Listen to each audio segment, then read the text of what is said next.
Comment créer une campagne Google Ads de A à Z en 2024? Salut à toi, j'espère que tu vas bien. Aujourd'hui, dans cette vidéo, on va voir comment créer une campagne sur Google Ads. Que tu sois débutant ou expert, tu vas pouvoir suivre ma méthode et la mettre à profit pour ton business. Google Ads, c'est un levier publicitaire indispensable pour tout type d'entreprise, qu'elle soit physique ou digitale, quel que soit ton objectif comme l'augmentation de ton chiffre d'affaires, l'augmentation de ton nombre de prospects ou simplement l'augmentation du trafic sur ton site internet, Google Ads va pouvoir répondre à ces objectifs. On va passer directement sur mon écran et je vais te montrer tout ça.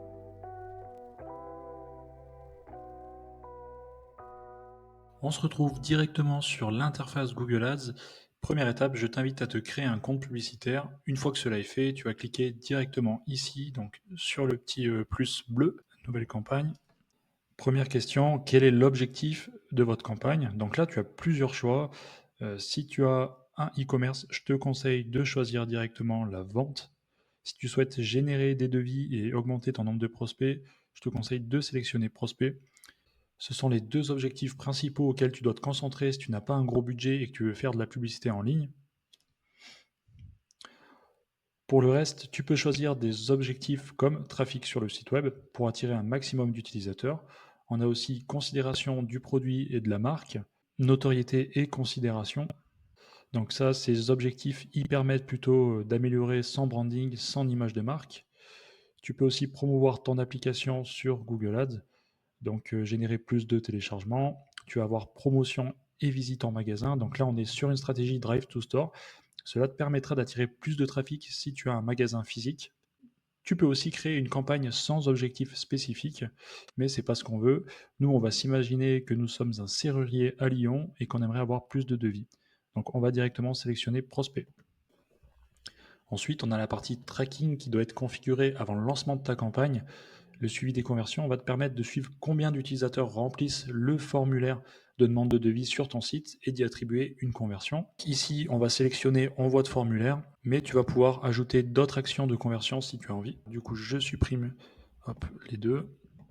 Achat, on n'est pas sur l'e-commerce, donc on supprime. Si jamais tu veux rajouter un autre objectif, tu peux aller directement ici, donc ajouter un objectif, et tu vas avoir tes autres objectifs qui vont directement apparaître ici. Je ne vais pas m'attarder sur le tracking, c'est pas le but de la vidéo, mais je te conseille de le mettre en place, même si tu pourras quand même lancer des campagnes sans suivi de conversion. En tout cas, je ne te recommande pas de lancer sans, car tes campagnes ne pourront pas comptabiliser tes objectifs de conversion, et de ce fait, l'algorithme Google Ads sera moins performant et pilotera tes campagnes à l'aveugle. Tu peux configurer ton tracking avec des outils comme Google Tag Manager, c'est pas très difficile, mais c'est une étape primordiale si tu veux que tes campagnes fonctionnent au mieux. On va mettre continuer. Et là, on arrive sur le choix du type de campagne. Tu vas retrouver du search, donc les annonces textuelles classiques. Tu vas retrouver du coup du display ici avec des annonces images ou vidéos dans des emplacements bien spécifiques. Tu vas retrouver également du shopping avec des annonces qui vont permettre d'afficher ton inventaire produit. C'est clairement la première campagne à lancer si tu as un e-commerce. Tu vas retrouver de la vidéo avec des annonces sur le réseau publicitaire YouTube et de la génération de demandes. Donc ça, c'est un peu, on va dire, effacer l'ancien type de campagne qui était Discovery. Ça va te permettre de toucher le réseau Gmail, Discover, etc. Et enfin, le dernier type de campagne qui est Performance Max. C'est un type de campagne qui permet de toucher tous les réseaux publicitaires Google en une seule campagne et qui est piloté à l'IA et plutôt axé conversion. C'est vraiment pour faire de la performance, générer de la conversion ou de la valeur de conversion. Alors attention, sur du e-commerce, c'est très puissant, mais sur de la génération de leads, comme nous dans l'exemple, ça peut parfois faire quelques bêtises. Si tu utilises sur de la génération de leads, je te conseille de mettre en place une page spécifique avec un formulaire de contact ou de demande de devis plus élaboré. Ce sera plus difficile d'avoir des leads, mais ils seront plus qualifiés, alors que si tu renvoies directement ta campagne vers une page de ton site avec un formulaire de contact très simple, la plupart des leads que tu auras seront non qualifiés et lorsque tu les appelleras, pour la plupart, ils ne se souviendront même pas avoir rempli le formulaire. Ici, nous, on va s'intéresser plutôt sur la campagne de recherche. C'est le type de campagne le plus standard quand tu commences sur Google Ads. On va choisir les deux objectifs qui nous correspondent. Nous, on veut des utilisateurs qui viennent sur notre site web et qui remplissent un formulaire de contact ou de devis. Donc, on va sélectionner visite sur le site web. Voilà. On va rentrer l'URL de son site web et on va aussi sélectionner du coup envoi de formulaire pour prospect, ça nous intéresse. On va ensuite nommer notre campagne. Donc là, c'est super important. Je te conseille d'avoir une nomenclature bien précise pour qu'une autre personne puisse comprendre ta campagne si elle consulte ton compte. Je préconise de commencer avec SN pour Search Network. On va être sur une campagne d'acquisition. Le but, ça va être de trouver de nouveaux prospects froids, qualifiés, qui ne nous connaissent pas. Et là, je te conseille de rajouter ta zone géographique. Donc nous, on va cibler Lyon et ses alentours. Donc je vais mettre Lyon. La nomenclature, c'est important aussi lorsque tu vas réaliser un reporting pour pouvoir lire et présenter les performances de tes campagnes. Si tu utilises Looker Studio, tu pourras donc mettre un filtre sur ta campagne et l'analyser à part. On arrive directement sur la stratégie d'enchère. On va avoir conversion. Donc on va demander à l'algorithme d'orienter nos publicités vers des potentiels utilisateurs qui pourraient convertir. On peut directement définir un coût par action cible. Donc ça représente en fait le coût par conversion. En gros, ça veut dire que chaque lead te coûtera, par exemple ici, pas plus de 25 euros. Bien sûr, quand tu demandes cela à Google, il faut que ça soit un objectif réaliste et atteignable. Si tu vends un produit à 2000 euros et que tu mets un coût par conversion à 25 euros, Google ne va pas y arriver et tes annonces vont sous-diffuser. Tu as également la stratégie d'enchère valeur de conversion qui est plus dans une logique de retour sur investissement. Cette stratégie, elle s'applique notamment pour du e-commerce. Là aussi, tu peux lui définir quel ROS tu veux obtenir. Par exemple, si je mets 300, 1 euro dépensé sur la campagne, elle rapporte 3 euros de chiffre d'affaires. Encore une fois, plus tu vas lui demander un ROS cible qui est élevé, plus il aura du mal à diffuser tes campagnes. Donc, il faut trouver le bon compromis. Là aussi, on demande quelque chose de pertinent et d'atteignable. Il y a également la stratégie d'enchère sur les clics qui va orienter l'algorithme pour avoir le plus de clics sur ton site web. Alors ici, on peut fixer une limite de coût par clic moyen, combien tu es prêt à payer pour un clic. Je te rappelle que Google Ads est un système d'enchère, donc plus il y a de concurrents qui achètent ce mot-clé, plus tu payes cher. Et enfin, la dernière stratégie qui est le taux d'impression, donc qui va te permettre d'optimiser ton volume d'impression. Donc c'est plutôt pour de la marque. Cette stratégie te permettra également de choisir ta position dans les résultats de recherche. On peut définir la fréquence à laquelle nous voulons apparaître à notre position. On peut également fixer une limite d'enchère. Par exemple, si je mets 90 avec une limite d'enchère à 4 euros, voilà. Là, ça veut dire qu'on veut apparaître à 90% du temps et ne pas payer le prix du clic à plus de 4 euros. Nous, ce qui nous intéresse, c'est de la conversion. On est un serrurier dans l'exemple et on veut orienter vers de la génération de demandes de devis. Voilà. On ne connaît pas encore notre CPA, donc on va le décocher. Alors, vous pouvez cocher, moi je ne le fais pas. Généralement, on est sur de l'acquisition de clients dans nos campagnes. On va exclure notre marque manuellement. Il n'y a pas besoin encore de le cocher. On continue. Là, on arrive sur différentes options de réseau. Pour jouer la sécurité au départ, je te conseille de décocher les deux cases.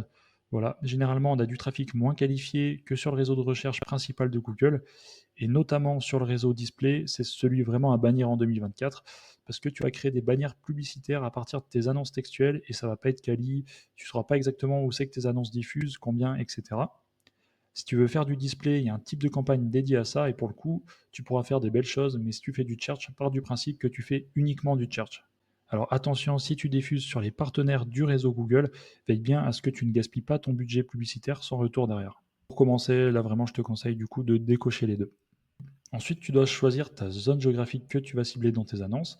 Ça peut être tous les pays et territoires, ça peut être la France, voilà, et ça peut être carrément une autre zone géographique. Donc nous, vu qu'on est serrurier à Lyon, on va plutôt chercher Lyon. Donc là, en fait, tu as juste à cliquer ici, à rentrer du coup, hop, ta ville, donc Lyon-Auvergne, cible. Et tu peux par exemple exclure une zone géographique. Par exemple, si je me mets sur Marseille, voilà, on peut exclure. Si on veut être plus pertinent dans cet exemple, on va cibler la France et on va exclure Marseille. Là, directement, si tu te rends sur recherche avancée, en bleu, donc c'est là où tes annonces vont diffuser. Et là, on voit bien le point rouge au niveau de Marseille. Donc là, les annonces ne diffuseront pas.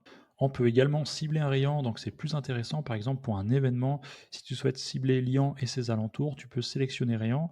Tu mets ton kilomètre directement ici, donc 10, alors, un kilomètre. Tu choisis ta ville, Lyon. Et là, ça vient prendre en fait tout le rayon autour de Lyon. Donc, bien évidemment, tu peux faire plus petit ou plus grand. C'est intéressant si tu veux prendre aussi l'agglomération. Donc, nous, on est serrurier à Lyon. On va dire qu'on travaille aussi aux alentours. On va laisser comme ça. Enfin, tu vas avoir deux façons de cibler sur Google. La première façon, c'est la présence ou intérêt. Donc, je te le déconseille de le cocher car si tu as un magasin ou un site internet, tu cibleras des gens qui s'intéressent à ta zone géographique, non susceptibles de convertir derrière. Par exemple, dans le cas d'un e-commerce, si tu proposes que la livraison en France et que tu as un espagnol de passage dans ta zone géographique que tu cibles et qu'il achète sur ton site, ça ne sera pas intéressant pour toi. Là, j'aurais investi de l'argent sur ces personnes-là qui n'ont pas converti, ou si elles convertissent, elles vont être déçues parce qu'il y a un problème de livraison ou autre. Dans mon exemple, si je veux effectuer mes prestations de serrurier à Lyon, j'ai plutôt intérêt à cocher présence pour essayer de toucher un maximum des utilisateurs provenant de Lyon. Concernant la langue, tu es en France, donc tu aurais plutôt tendance à cibler que la langue française. Alors là, c'est une petite erreur, car en cochant langue française, tu exclus les utilisateurs qui utilisent un navigateur ou les produits Google en anglais. Donc là, moi, j'aime bien rajouter l'anglais, mais je vais aller un peu plus loin, je vais rajouter toutes les langues. Je t'explique pourquoi. En ce moment, je gère le compte Google Ads d'une agence de voyage et on touche un maximum d'utilisateurs de différents pays qui ont un navigateur dans une langue différente et qui vont faire leurs requêtes en français. Du coup, si je laisse français, je ne vais pas les capter, donc de préférence, selon le contexte, j'aime bien mettre toutes les langues. Maintenant, on arrive sur les segments d'audience. Ce que je te recommande, c'est d'ajouter un maximum d'audience dans tes campagnes. Tu as deux paramétrages de ciblage au niveau de tes audiences. Donc, l'observation, en fait, tu ne vas pas limiter ta couverture de ta campagne aux audiences que tu as ajoutées, simplement elles vont observer et voir quelles audiences fonctionnent bien. Donc toi, ça te permettra, un, d'identifier quel type de persona transforme sur ton site, potentiellement d'ajuster des enchères et surtout de nourrir les campagnes et l'algo de données. Donc ça, c'est la première façon, observation, donc ça ne va pas limiter la couverture de ta campagne. Et la deuxième façon, c'est le ciblage qui va là, pour le coup, limiter ta couverture aux audiences, aux segments que tu auras sélectionnés ici. Ce qui veut dire que si je tape le mot-clé et que je ne fais pas partie des audiences, je ne verrai pas ton annonce. Ça, c'est pertinent dans un cas où tu veux faire du retargeting. Par exemple, tu veux cibler des personnes qui ont déjà acheté par rapport à une liste de clients que tu auras importé de ton CRM. Tu veux cibler les gens qui ont acheté plus de 500 euros ou plus de 4-5 fois ton produit et diffuser une annonce avec, par exemple, une petite promotion ou un sujet un peu de fidélisation. Ciblage, tu vas limiter la couverture de ta campagne aux audiences que tu as sélectionnées. Observation, ça ne va rien faire. C'est simplement pour observer et avoir plus de données sur quel type d'audience transforme, ajuster tes enchères et nourrir l'algorithme de data. Nous, vu qu'on est en acquisition ici, on va vraiment rester en observation.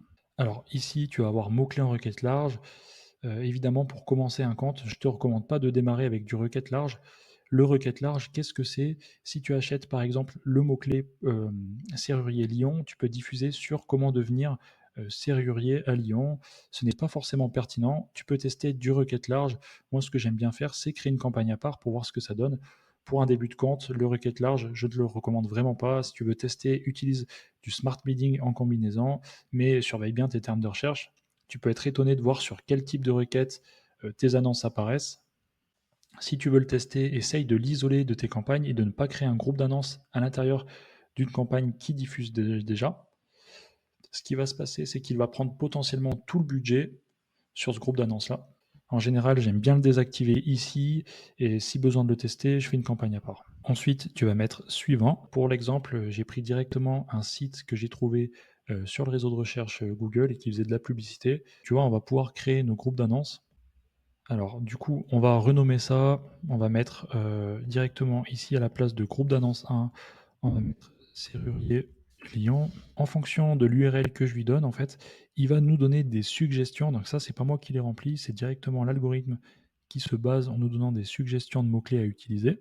Alors là, c'est assez pertinent, mais ça peut arriver que certains mots-clés ne conviennent pas avec ton activité, donc je te conseille de les supprimer. Ça peut être fait avec n'importe quel site, tu as juste à taper par exemple ton URL là et à mettre modifier les suggestions de mots-clés pour avoir des nouvelles idées. Des bons outils pour avoir des recos de mots-clés, tu peux utiliser le Keyword Planner qui est directement sur Google Ads. Tu vas retrouver également SEMrush ou Nail Patel. Nous, on connaît nos mots-clés, on est un serrurier à Lyon et on souhaite générer des leads. On va acheter serrurier Lyon. Donc là, du coup, je t'ai mis 3 mots-clés en fonction des différents types de correspondances qu'on va retrouver. Serrurier Lyon, alors du coup, sans guillemets et sans crochet, donc on va être sur du mot-clé en requête large. Ça, je te le déconseille vraiment pour un lancement, comme je t'ai dit précédemment. Là, tu vas en fait diffuser sur tout et n'importe quoi. Là, tu vas pouvoir diffuser sur comment devenir serrurier à Lyon. C'est tout ce qu'on veut pas. On va le bannir tout de suite. Donc, on va avoir ensuite de l'expression. Donc là, on a serrurier Lyon entre guillemets. Quand tu veux faire de l'expression exacte, c'est important de bien mettre les guillemets. Donc là, ça va être du trafic un peu plus qualifié que de la requête large.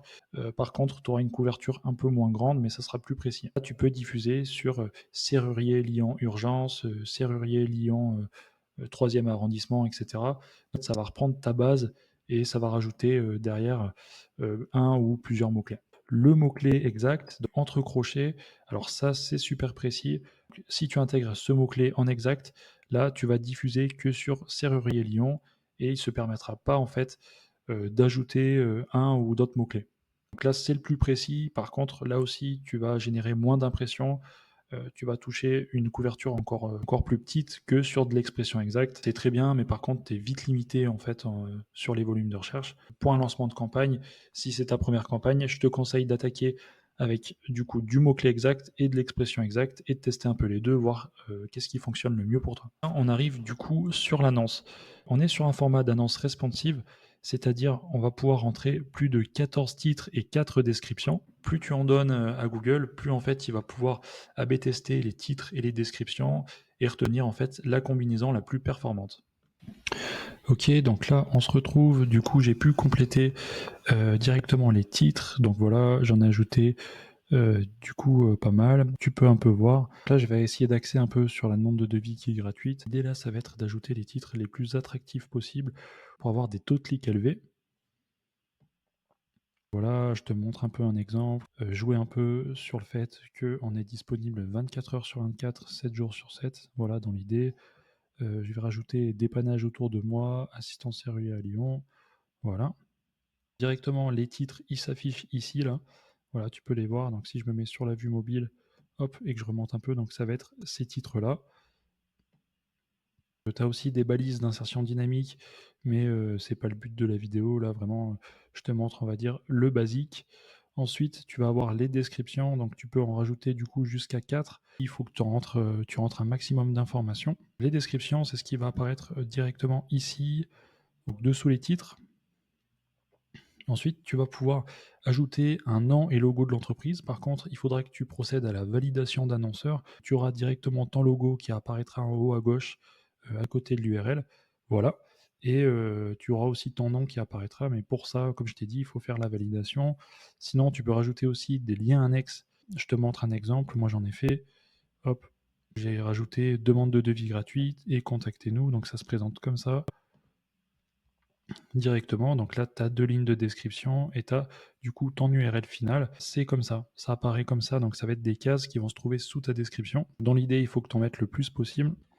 Ensuite, tu vas avoir les infos bulles. Donc là, c'est ultra important. Tu vois, ça va être des extensions d'accroche. Ça s'appelait comme ça avant. J'en ai mis 4 et du coup, elles vont apparaître normalement directement dessous. Tu vois, avis client, professionnel et réactif, service de qualité, dépannage sur Lyon. Donc ça, en fait, ce qui va se trouver juste sous la description, ça va être nos accroches. Pour pouvoir optimiser le taux de clic, je te conseille vraiment d'ajouter le plus possible du coup d'extensions. Donc il y en a que tu pourras pas, bien sûr, qui ne correspondent pas à ton business, comme par exemple les téléchargements d'applications, mais tu peux déjà rajouter, on va dire, les liens annexes, les infos bulles. Ensuite, on va avoir l'extension d'appel. Donc nous, c'est ultra important. Notre but, nous, ça va être de générer des leads, d'avoir un maximum de prospects. Et là, en rajoutant un appel, ils peuvent directement nous contacter. Cette extension-là, elle va apparaître dessous. Elle va vraiment se trouver comme un call to action directement sous la description et sous les infos bulles. On va directement retrouver notre CTA appelé avec le numéro qu'on va lui indiquer. On va avoir les extraits structurés, c'est assez intéressant. Si je mets modifier, alors je les ai déjà tous rédigés, bien sûr, je te montre. Je sélectionne ma langue. Donc là, moi, je suis sur du service. Tu as plein de catégories, c'est assez intéressant. Ça, tu peux aussi l'ajouter pour tout. Et voilà, donc là, j'ai mis directement qu'est-ce que je faisais. Donc remplacement de serrure, ouverture de porte, installation de serrure, réparation de serrure. Voilà. L'idée, c'est que ça prenne de plus en plus de place et qu'on se retrouve avec une annonce qui soit quand même assez grande. C'est ce qui va te permettre d'obtenir des taux de clics plus élevés. Si on se met sur la vue de l'ordinateur, voilà, ça apparaît directement ici. Donc là aussi, c'est cool. Et enfin, tu vas avoir l'extension de formulaire pour prospect. Alors, cette extension-là, je te la conseille pas. Moi, par expérience, vraiment, c'est quelque chose qui ramène des leads, mais peu qualifiés. Lorsqu'on recontacte les gens qui ont rempli le formulaire, ils s'en souviennent même pas. Celui-là, vraiment, tu peux le tester, mais je te le conseille pas. Je préfère renvoyer vraiment sur un site avec un formulaire dédié que j'aurais travaillé en amont. Et les applications, donc nous, vu qu'on n'est pas du tout dans la promotion d'applications, vraiment, on va pas l'utiliser dans cet exemple. Une fois que tu as rempli tes titres et tes descriptions, tu as un score qui est donné par Google. Donc là, je suis en excellent, donc c'est parfait. L'idée, ça va être que tu sois vraiment en excellent.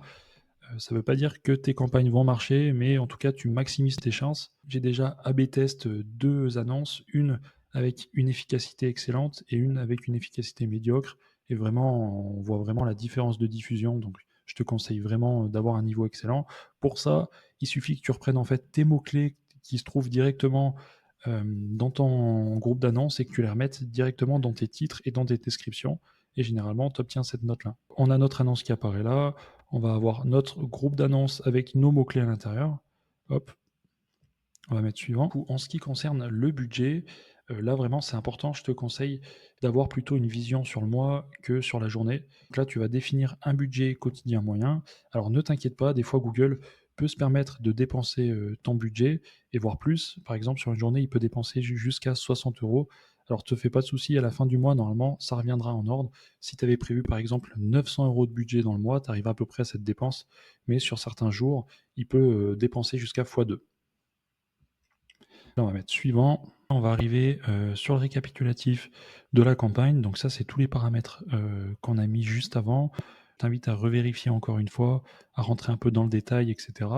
Et une fois que c'est bon, tu vas directement cliquer sur publier la campagne. Là, pour l'exemple, c'est un nouveau compte Google Ads. Comme tu peux le voir, j'ai pas rentré d'informations de facturation, j'ai pas rentré ma carte bancaire. On a directement un problème ici. Je t'invite, avant de pouvoir en fait lancer une campagne, de bien rentrer tes informations de facturation. Tu peux directement aller dans mode de paiement et rajouter ta carte bancaire. Maintenant, tu sais comment créer une campagne Google Ads. Sache que le suivi des conversions et la facturation, c'est 2 sujets qu'il faut que tu vois avant la création de ta campagne pour que tout se passe bien. Et puis, si tu as des questions, alors n'hésite pas à me les poser en commentaire. Je serai ravi de te répondre. Et je te dis à plus pour une prochaine vidéo.